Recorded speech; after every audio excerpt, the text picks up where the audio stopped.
So for the group that I fell under in the discussion was the low intensity, high elasticity group. So in general, I just really don't like texting. To me, it just feels more of like a chore.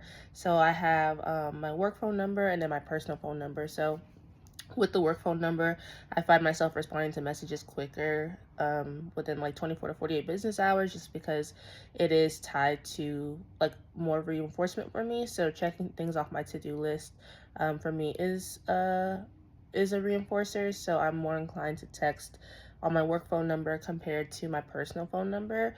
When it comes to my personal phone number, I see it more as a chore. So if it's something that's urgent, I will typically respond, but I typically set aside time throughout the weeks or the days to respond to messages that I find not so important. Um, so it just kind of we just kind of talked about the reinforcement that is tied to tasks like text messaging or just even like the response effort of different tasks and how different people perceive response effort as differently, and how we all kind of perceive texting a lot differently, especially going through the discussions this week.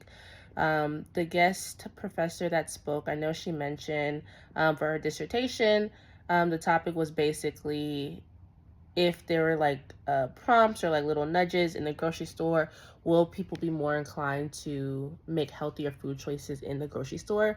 I know she didn't really go into detail about her dissertation in itself, but I am I wonder if it was a blinded study on the participant side, of course. So if they knew the full purpose of the study, would they make healthier choices because they knew that that was the intended outcome? So I am interested to see how she hid that purpose, if she did hid that purpose from her participants, so that there were no threats to that internal validity.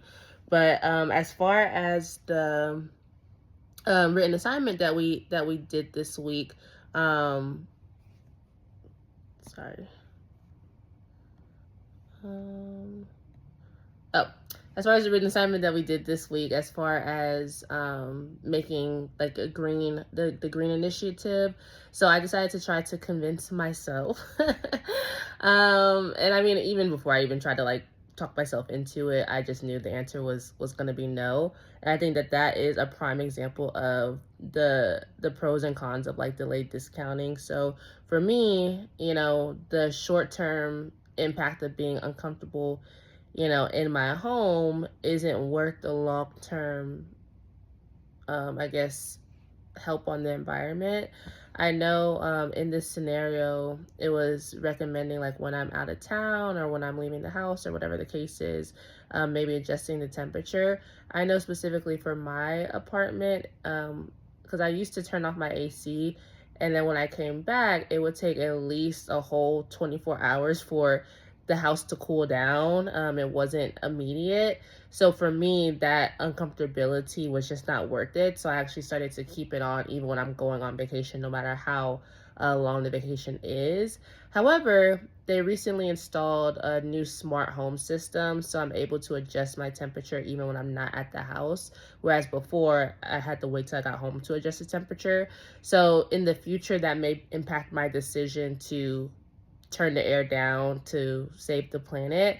So I think it really just depends on, number one, the individual's perspective of like a green planet. Like if you're someone that really cares about it, you're going to be more motivated to adjust your behaviors to promote a healthier environment, versus if you don't really feel the direct impact of a not so green environment and global warming or whatever the case is, you're not going to be inclined to make those sacrifices.